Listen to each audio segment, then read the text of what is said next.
Hi folks, John Cordisco back again.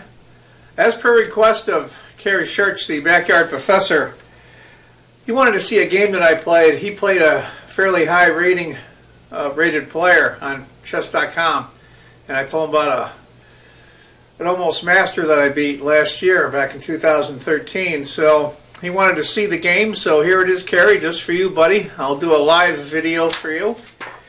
I am white.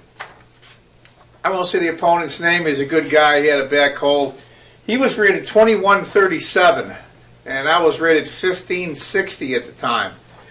So let's go through it.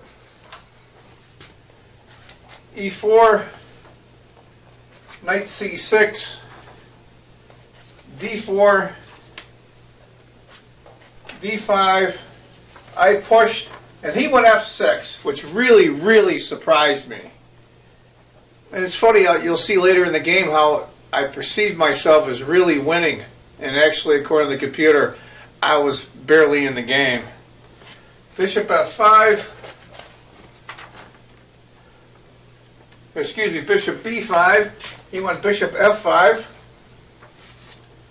And I played my bishop out. He went E6. Knight to F3. Queen D7, and I hit his bishop. So far I think I'm playing okay. You know, I'm hanging in there. I mean, that's the problem when somebody's that's almost 600 rating points higher than you are. Actually more than that. You're intimidated, and you do the best you can. He moved his bishop to E4. I kicked it and move back to G6. Knight takes, pawn takes. So here we are. I'm not castled yet, but he's got an open file. He's got a little weird configuration here. He's going to have a hard time getting his pieces out. So I'm thinking to myself, okay, you know what, I'm doing all right. I'm fine. Queen to D3. Moves his knight. And I go knight to D2 just to get my knight out. I think I had plans of going C4. And I want that knight there for backup. Also, I was thinking of maybe going knight here and then knight here. That's a good spot for the knight. He went King F7, which I was really surprised at. I was truly surprised by that. I went C3. He went G5, hitting my bishop. I moved bishop back. He went knight to G6. And I was in a good spot for his knight and get his bishop out. He started to squirrel out of the predicament he was in. And I'm thinking, you know, I finally get a really good player down, and this is what happens. I go H3. In case I want to move the rook, I don't have to babysit this pawn if I cancel queenside. He goes A6, kicking the bishop. I took, queen takes. Now I know I gave up the knight for the bishop. This I thought was a decent move, and the computer didn't like it at all. Rook to F1. I thought it was a decent move. He went knight to H5, and again I gave up the bishop for the knight. I'm figuring it's fairly closed. My bishop should be able to hold his own. Go queen to E3. Bishop B7. He finally gets his bishop developed. And I went F4. Here we go. Let's go. His king is sitting there. His queen's not really helping him much. This rook's out of play. Let's go, let's go. I'm never going to get another chance to beat a player this good again, or at least hold my own. He plays G takes. I play rook takes. He plays rook takes, and I play queen takes. So we've cleaned up a lot of that side of the board. He goes rook to H8, and I castle long. For a couple of good reasons. I didn't want to fool around with moving the king up and then the rook over. I wanted this rook on f1. I see his king there. I see the queen there. This pawn is pinned. Queen's not helping out much right now. That's what I wanted to do. He went rook to h5. Okay, where's his queen going to come in? So I'm pretty excited at this point. I think I'm playing really well. This guy's almost a master. And I'm 1560. I do have to say, though, he had a very bad cold and his time was starting to get low, which was a good indication to me that I was presenting him some really good challenges. He goes queen to c4. I go, here we go. Intimidation. I got scared, moved the king over. He went queen to e2. Now his queen is right in my position, and I moved the queen back. I figured, okay, he'll trade. Queen takes, rook takes. I'll swing the rook over. I'll still have my... But he went queen to e4 check instead. And I moved my king to a1. And then he went c5, which I thought was a really good move. But the computer didn't like it at all. And I went back, rook to f1. I want that rook on this file with this king. I'm praying that he takes. Pawn takes pawn. Then knight goes here, discovered double check, forcing the king to move, and then I can win the queen. So that pawn can't be taken. He finally gets so fed up with that king there and that pawn, and he just finally takes a tempo and he just says, "Ah, the heck with it." I hit his queen. He comes back, queen to g6.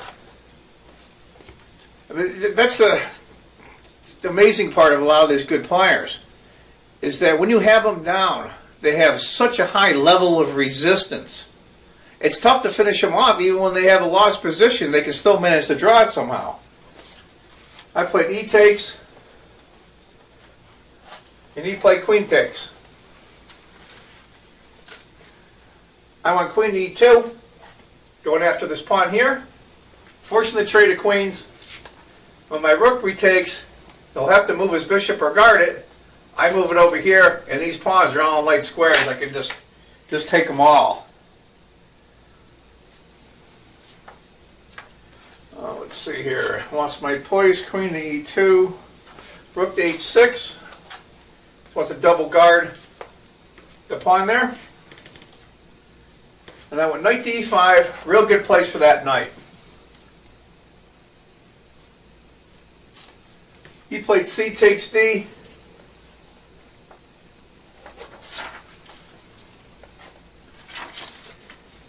And then went knight to g4. Forking his queen and his rook. He played d takes. Now here's where the bizarre part comes in. I could take his queen or his rook with check, gaining me a tempo. I don't know why it happened. I wish I knew. I didn't see taking the queen. In fact, after I went over the game later, I called up the gentleman and asked him if that was really there, and he said yes. I don't know why I didn't take it, but I didn't. I played knight takes, and he played queen takes. I had his queen. So that's why I call this miracle of miracles in this game, because it was a miracle that I won the game, and it was a miracle because I tried to throw it away and still won. I played b takes. He went king h8. And I moved my king up to help out with the pawn here. Bishop f6. Now I'm getting all these weird things that are going to be happening now with the queen coming in and his bishop, and I'm getting spooked. I'm up the exchange, and I'm scared. Figure that one out. I moved the king again. Don't know why. Queen h4. There he comes. Now he's looking to eyeball this square and this square. Pawn here. Get a pawn storm, drive my king back with his bishop bearing down. I can't move my queen now because I'm doomed, because the queen here checks. Queen takes. I'm thinking to myself, you know what, Jen, you're blowing this game. Absolutely blowing this game. There's a problem with doing live videos here. You lose your place. Where are we here? King to B3, queen to H4, rook to F1. B5. Here he comes. He wants to check here. Drive the king back. This pawn's up for freeze. King comes down here, and I'm looking at all these ghosts, and I'm going, oh man, oh man, oh man. And I thought to myself, okay, let's stop this right now. Queen to G4. He almost has to trade queens now. And he does. And I play H takes. And everybody's saying, well, you know, you're up the exchange, but these double pawns aren't so hot. Well, true, they're not. But the difference is they're both on light squares, and he's got a dark square bishop. I don't have to babysit it with my rook. And after I take, he went king H7. He's trying to bring his king up. I went rook to E1. E5. He's figuring he can push this pawn next. But the difference is this time, my double pawn is worth something. I went G5. He has to take that pawn, which he does. And I play rook takes.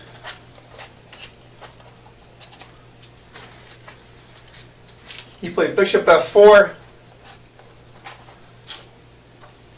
And I play rook takes. And if you see this now, both of his other pawns are on light squares. So they're doomed as well. King to G6. I went king up. King is a very, very powerful piece in the endgame. It's worth more than a knight or a bishop.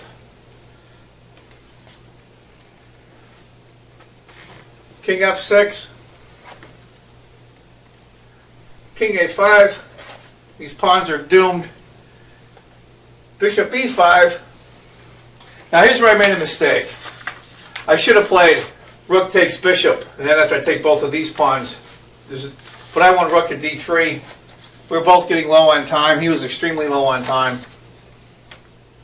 And this is where the gentleman resigned, black resigned. I let out a huge sigh of relief. I was real proud of this game. It's the highest rated player I've ever beaten, and still to this day. Granted, he had a bad cold, but it happens that way sometimes, and I was really ecstatic. And so I did a video on this, and I was going back and forth in the comment section with the backyard professor, Kerry Shirts, and I mentioned that he had a really good game where he beat a higher rating on chess.com. And I told him about this game, and he said he wanted to see it and look at it, and he likes live videos better. So here you are, Kerry. Here's your game. That was in March of 2013. I hope you enjoyed it. And I want you all to remember, if you think chess is just a game, you're not playing it right. Take care, folks.